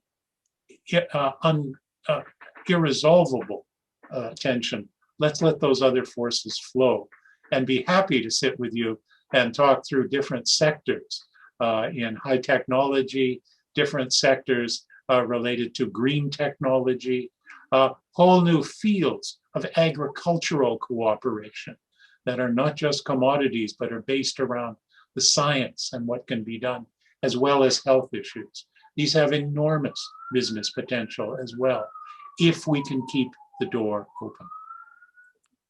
Yeah, thank you. And I like so we first heard from Professor Dingli said, let the university do the universities. And now we heard from Professor Evans, let the business do the business. I like the ideas like, let the society do the society what they should do, and then we will end up in a much better places. So that's an interesting idea. So now let me hand the mic to Professor Dingli. So what's your view on what aspects, in what sectors, in what aspects China and Canada can cooperate in the business sectors? muted.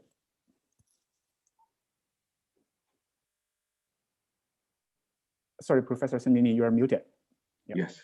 Okay. China-Canada would never be short of area to cooperate in the business sector. And President Xi Jinping has attached importance to make China green and clean.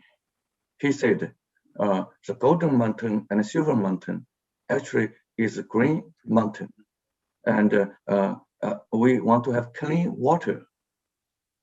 And for this, we want to reduce the burning of coal and to be replaced by using gas and oil. Of course, this also emits carbon.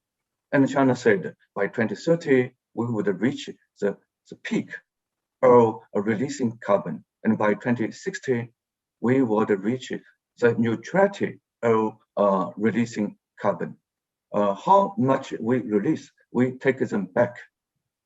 That's a remarkable kind of ambition. Very difficult to be achieved.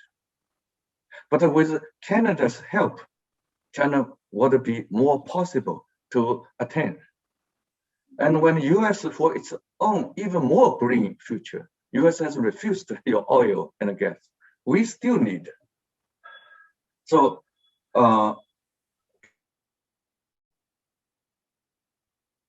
yeah, seems like. Because I'm speaking from my home, I have my bell, the mail to be delivered. I'm sorry. And despite our political difficulty, could our two countries strengthen our cooperation energy sector for greenness and cleanness? That benefit all countries. When China would emit less carbon and less kind of pollutants, Canada's life can be bettered. Then there's the other area sector, which is aging. My city, Shanghai, has a serious aging problem. And entire China is entering the stage of aging. Before China is properly rich, China is meeting aging problem. And lots of our elder citizens, grandpa, grandma, they want to enjoy the rest of their life with proper Medicare, with proper social worker to take care of them. And we have a huge market. And China should allow access of global capital to enter China for mutual benefit, to help us with your expertise, your finance. So more elderly Chinese people can live peacefully and with decency and respect. And for the foreign investor, maybe they can get some return of the business investment. Why we don't cooperate on this, even though we have two Michael and Madame Meng? This is huge because the population base is #1 in the world, and 4 more times than that of America, 11 times of that of Japan. So Canada's capital expertise may not be enough to meet China's need. This is huge. This is for public health, for our civilization. And you make money and producing social impact, and we live with more health and decency, and by paying proper return. So I think I have endless of these sectors to name. China's financial market, and we promise that we would spend some time to fully abide by our commitment and our paper with joining WTO. So over time, foreign financial investment can have their sole controlled business, 独资企业, rather than joint venture. So then they have more return. China's base is big. When you make money through joint venture, you make half money. When you have the sole owned business, you make a full portion of the money. And then more Chinese can have access of quality financial service. So China is stressing the state low, but over time, China's capacity is become bigger and bigger. So we still have huge space for domestic non-state actor and foreign business to make their money, to pay their contribution in China's ever expanding markets. I would end here. Thank you, Professor Dingli. From the conversation here, I feel we are already start building this issue of cooperation. So actually, we need to save some time to answer questions from the audience. So we have audiences from internet, so they raise questions from internet platforms. So here are actually we have a lot of questions. Let me just read these questions to you. So I will then I will hand the mic to Professor Evans and Professor Paul. So you can pick up the questions to address. So first question is, how should Canada deal with the United States in the Meng Wanzhou case? Second question is, how can Canada up its game on China and chart a strategy to move ahead? Third question is, if we as business students want to devote a more global business, what sectors should we look to get involved with? I would pick up the first question. How Canada can do in facing the US? Of course, Canada can say, you have a long time enduring alliance treaty, your defense would depend upon US support. Of course, you also support the US. And you have the treaty to indict anyone, the other country would demand, if that demand would meet your own law. You can say that, fine. Over time, maybe China would understand it better. But that has a consequence. If you apply this to other country, consequence is less. But to China, China may give you a bigger consequence. I'm not saying to Michael, the overall environment is getting more chilly. That would make less Chinese students to be willing to study in Canada, and less Chinese businessmen willing to travel to Canada, less Chinese tourists willing to travel to Canada or receiving medical treat, which means the chance of economic development would be less big. Still big, but less big. And of course, Canadian people would have similar negative view of China. They are less willing to work with China. And a few professors would say, don't work with those professors in China who may have a military background. So these are all natural, so unhealthy. But I understand some people are very patriotic. They do have this natural response. Even professor would have this kind of a very nationalistic response. I would say, review your policy. You don't need to abandon your current friendship and interdependence with America, but how to evolve your law, your policy, to make it upgraded. And probably, that's my very humble opinion, and many of you may disagree. Propose to the US, you need to modify your treaty to prevent the next such incident from happening. You would work with the US, but at the same time, you would inform the other country if their citizen would be involved. If Canada would inform China in advance, China probably would be less negative. We will be less difficult to understand Canada. You detain and inform. Of course, you would say, if you inform, then you have no chance to detain.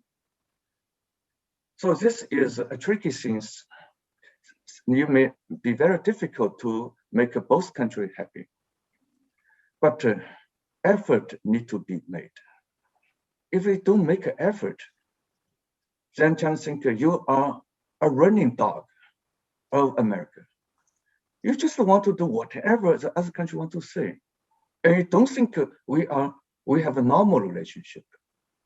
You can only detain and arrest Chinese people if they violate Canadian law. This is our understanding. And you may have difficulty in accepting our understanding. Talk with genuinity, with sincerity, face to face, rather than keeping a cold face to say, I'm legally obliged to do it. No need to talk. Then China may understand it. It's your intent to do it. And it may not be your intent. You are forced to do. In your heart, you are very difficult. But you can communicate with China to say, we regret for this development.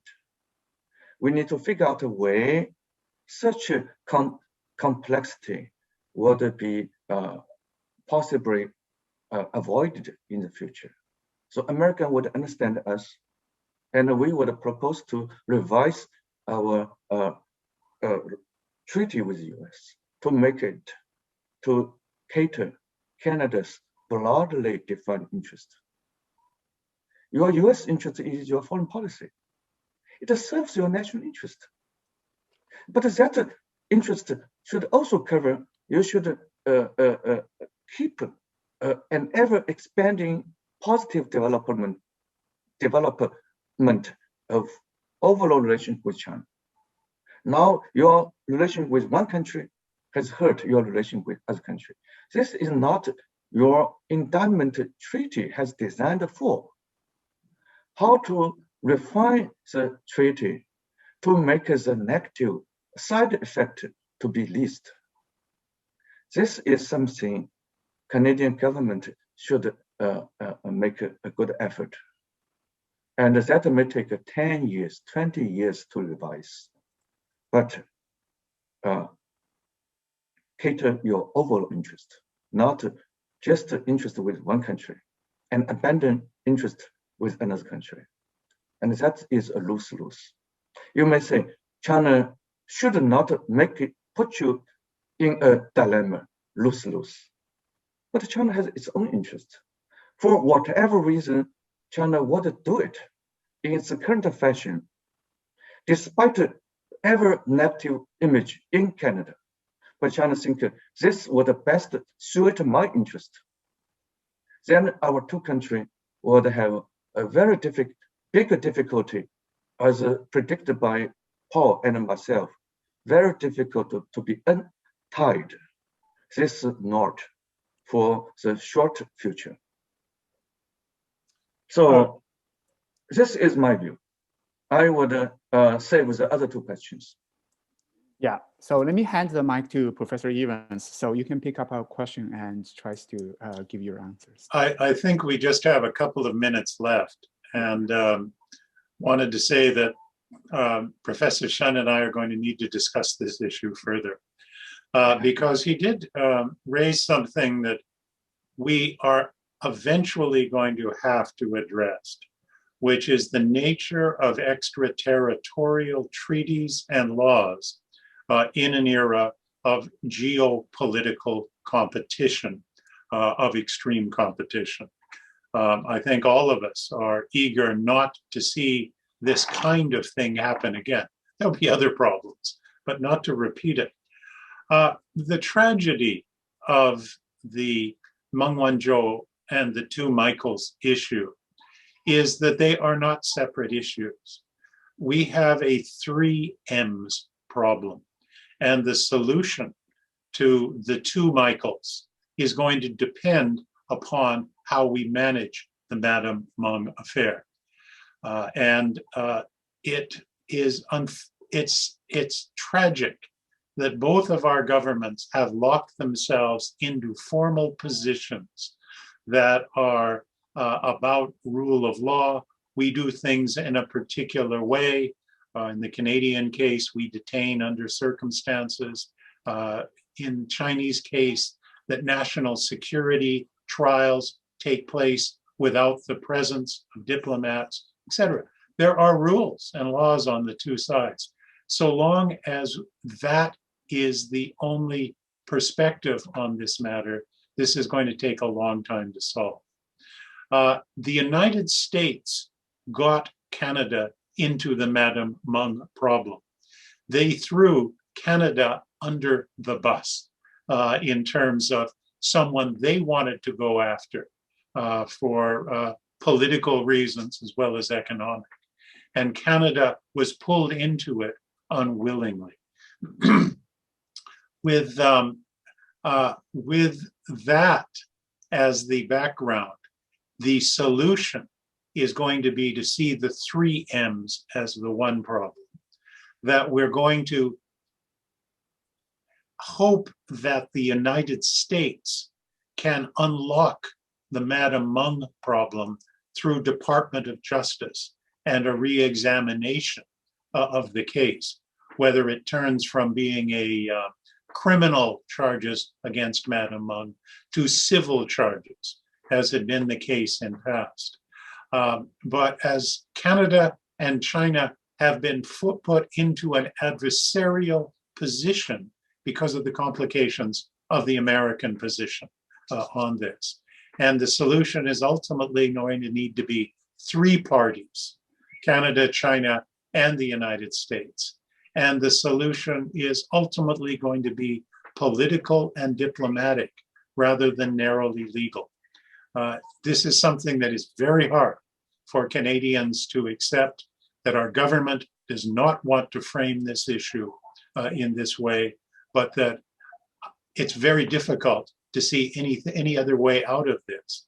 And each day that Madam Meng is in detention here, and our two Michaels in Beijing and Datong, that this only aggravates the emotions, the feelings that make what we want to do on other fronts more and more increasingly difficult day by day.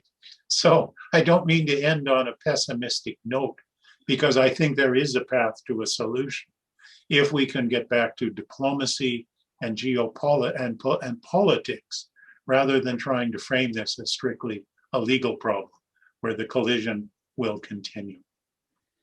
Yeah, thank you, Professor Evans. Thank you, Professor Dingli. So I guess actually just by having a discussion here, a very frankly and intellectual discussion here, this communication is definitely not a pessimistic way of doing communication. So we're doing well. We're moving at the right direction here. So however, we're running out of time. So when we engage in an intellectually intense discussion like this, time always flies very fast. So we're getting close to the end of our discussion. Sorry for that. I want to express our appreciation to Professor Dingli and Professor Paul Evans. Thank you for sharing your expertise and thoughtful comments on China-Canada relation with us. So we're indeed in a very, intersection here. The stakes are high if we fail to cooperate. Frank and intellectual communications like this always are helpful, and it's much needed. So thank you, Professor Evans, and thank you, Professor Shen. I also want to thank our audience today. Thank you for your interest and participation in the events. So as we discussed, people-to-people interaction is really a key in future China-Canada relations. So nice to see you here, and you have participated in people-to-people interaction today. Thank you. So lastly, I want to thank you, thanks the organizers of this roundtable discussion, and thanks to the UBC 2021 China Forum for providing us such a platform of communication. And thank you for all the works, time, and resources you have put into it. Had we were in a real conference, I guess this is a time for a party or for a beer. and we continue to discuss our discussion in that way. I believe that day will come very soon. So just let's hang on for a few months. So again, thanks everyone. So let's give our distinguished speakers, the UBC China Forum staff members and our audience a big applause. So thank you for attending this event. See you. Au revoir. 再见。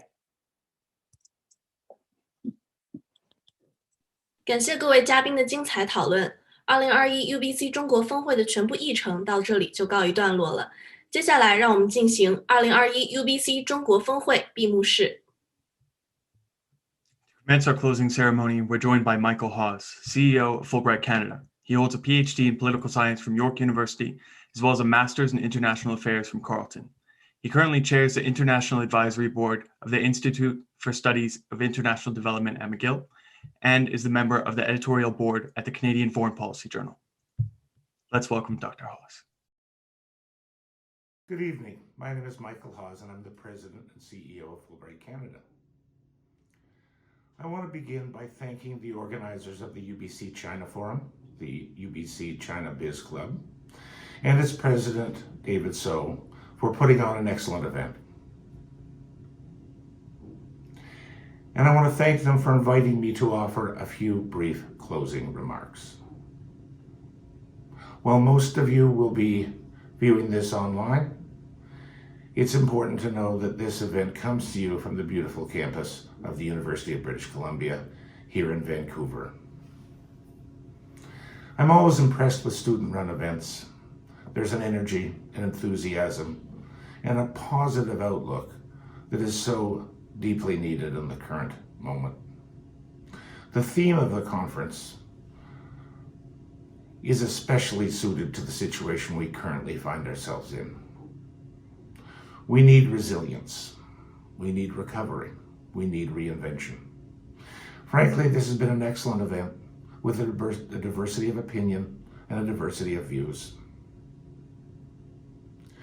The club, which operates above the political fray, which doesn't have an underlying motive other than to simply encourage stronger and more productive relationships between Canadians and Chinese citizens.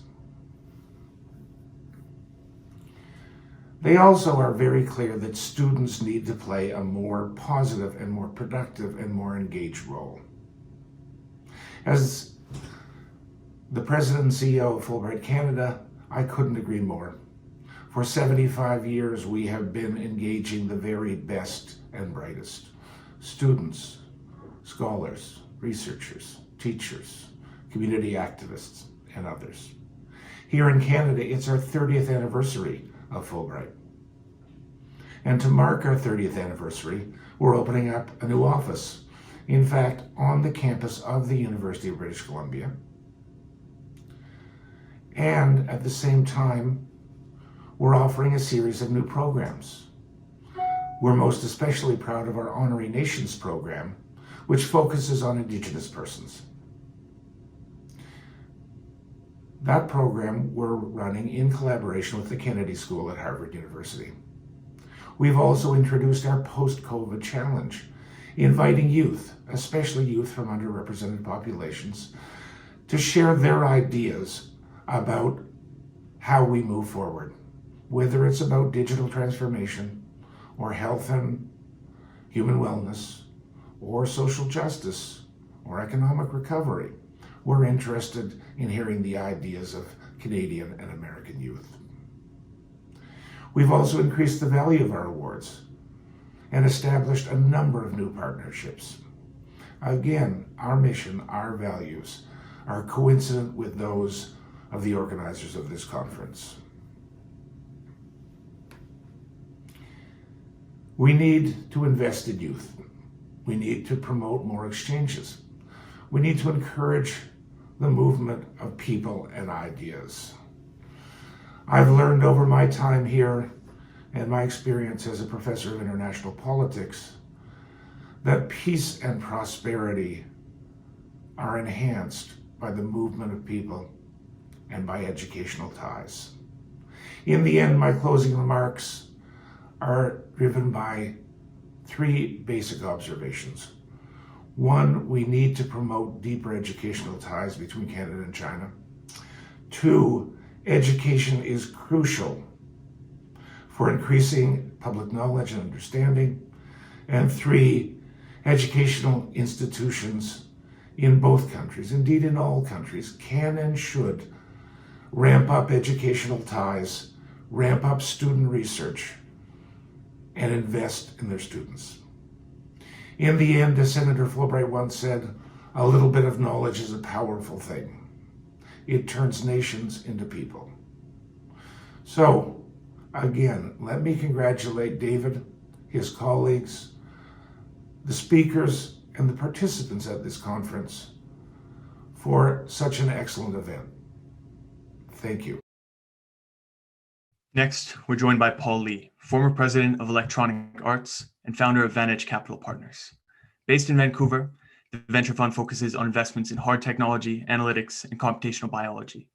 Lee's an honors graduate from UBC Sauder and has been awarded recognition in numerous circles across business, investing, and technology.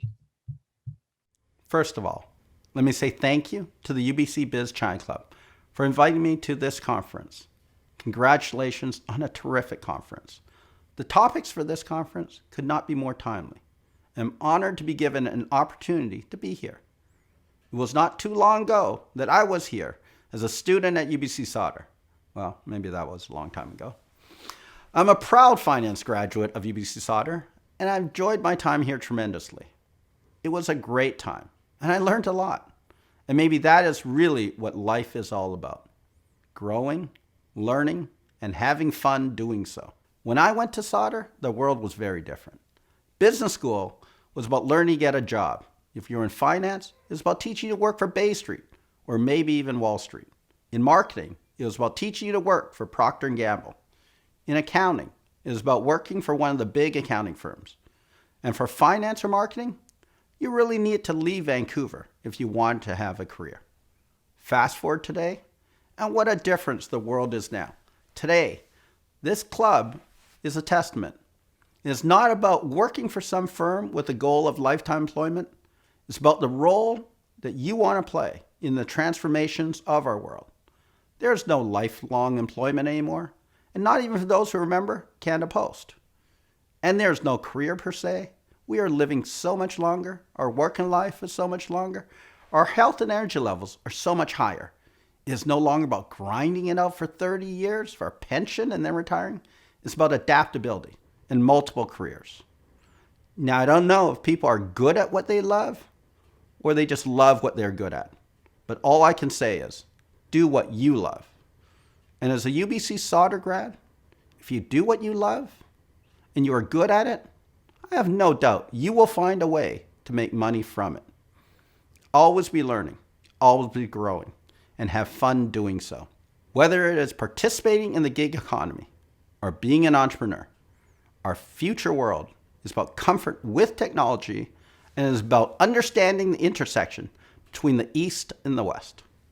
Technology has transformed our world, and the pace of technological change is accelerating. Vancouver is the closest international city to Silicon Valley, and technology firms now take up 40 to 50% of the office space in downtown Vancouver. As well, the rise of Asia, and China in particular, has shifted the center of dialogue and the heart of commerce from just North America and Europe to North America and Asia. We are moving from a bipolar world with one great superpower to a multipolar world with at least the US and China as global powers. Vancouver is the gateway to Asia and the gateway for Asia into North America. Understanding both worlds will grant you the biggest opportunities. A lot of Chinese firms have pulled out of Silicon Valley. Many US firms have pulled out of China. But here in Vancouver, we can see and participate into Silicon Valley and Shenzhen and Hangzhou. What a great time to be in Vancouver. And what a great time to be thinking of not who you want to work for, but what you want to do. It is why Sauder puts such a strong emphasis on the foundational business skills and is so focused on bringing in well-rounded individuals. So to all the students of UBC Sauder, I envy you. what a future you have to look forward to. And to all those who have participated in this conference, this is a glimpse of that future. In reality, I should really say, it is already the reality of today. Technological change, the rise of the Asian consumer, and global dialogue and commerce between the West and the East are transforming our world in ways that few can grasp. Now, whether the US and China decides to compete constructively or compete combatively, one thing is clear. There will be certain areas of leadership that will emerge in each country, and there will be opportunities to blaze new trails. But there will also be opportunities for those who can mediate both worlds, who can see what works in one region and reinvent it for another. It is not just Alibaba copying Amazon. You could argue it is Facebook copying WeChat. To quote Steve Jobs, good artists copy, great artists steal. They make it their own. Or Isaac Newton, if I see further than others, it is by standing upon the shoulders of giants. Taking proven ideas and refining it for the market you want to go after is a time-tested strategy for success. A lot of times, it's not just about seeing what works, it's about seeing what doesn't work as well, and not wasting precious time and resources going down that rat hole. You here today have shown interest and understanding of the technological and geopolitical changes that our world is undergoing. I believe the future is bright, but more importantly, by your willingness to give up your weekend to be participating here, I know your future is going to be even brighter. To the UBC BizChina Club, thank you again for a great conference and a fantastic choice of topics. 非常感谢 Polly 先生对峰会的支持。接下来，让我们欢迎中国驻温哥华总领馆教育参赞郭军先生为我们发表闭幕致辞。欢迎。各位参加 UBC 峰会的嘉宾、留学生朋友，大家好！感谢主办方的邀请，也很高兴与大家在线进行交流。今年已经进入了21世纪的第21个年头，大家都说，21世纪是知识经济和人才竞争的时代。人人都知道人才最重要，人才和人才之间最重要的核心竞争力是什么？就是学习知识的能力和应用知识的能力。UBC 给大家创造了学习各类科学知识的平台，而创办于2019年的 UBC 峰会，则给中国和加拿大的优秀人才创造了这样一个将知识转化为应用、转化为市场价值的平台。本届峰会的主题是合众共济，共创未来。合众共济就是 UBC 峰会和大家齐心合力，以全球化的视角探寻两国发展的新思路。共创未来就是 UBC 峰会的远景目标，构建中加合作、东西合作的新蓝图。非常感谢各位嘉宾对本次峰会的支持。On behalf of the UBC BizChina Club and the 2021 UBC China Forum team, I would like to close today's session by thanking each and every attendee, guest speaker, partner, media, and sponsor for congregating over these 4 days to bridge understanding between Canada and China. 4天的时间很快就过去了，本次峰会到这里也将告一段落。在此，我谨代表 UBC 中商社以及2021 UBC 中国峰会团队，感谢所有的来宾、嘉宾、合作方、媒体和赞助商朋友们的支持。Past 4 days, we've achieved the previously inconceivable. In the midst of a global pandemic placing unprecedented pressure on globalization, we've navigated a pervasive and increasingly anti-globalization sentiment, as well as a turbulent geopolitical unknown to deliver our promise. In the West, to strengthen and ultimately shape Canada and China relations at the local level. 在过去的4天中，我们克服了前所未有的困难，相聚线上，共同为中加之间的商业交流架起了学术的友谊桥梁。May this conference serve as a reminder that regardless of trends in innovation, political relationships, supply chain disruptions, and even lockdown orders, cross-border understanding is ultimately a product of interpersonal relationships, each built one conversation at a time. The 2021 UBC China Forum is entirely student-run and not affiliated with any political parties or foreign embassies. We are, and will continue to be a platform for neutral dialogue necessary to cultivate this understanding. 作为学生组织经营的非营利性峰会，我们希望此次峰会能帮助大家更加了解中加商业理念，共同实现和衷共济、共创未来的目标。感谢大家的参与，我宣布2021UBC 中国峰会到此结束，我们明年再会。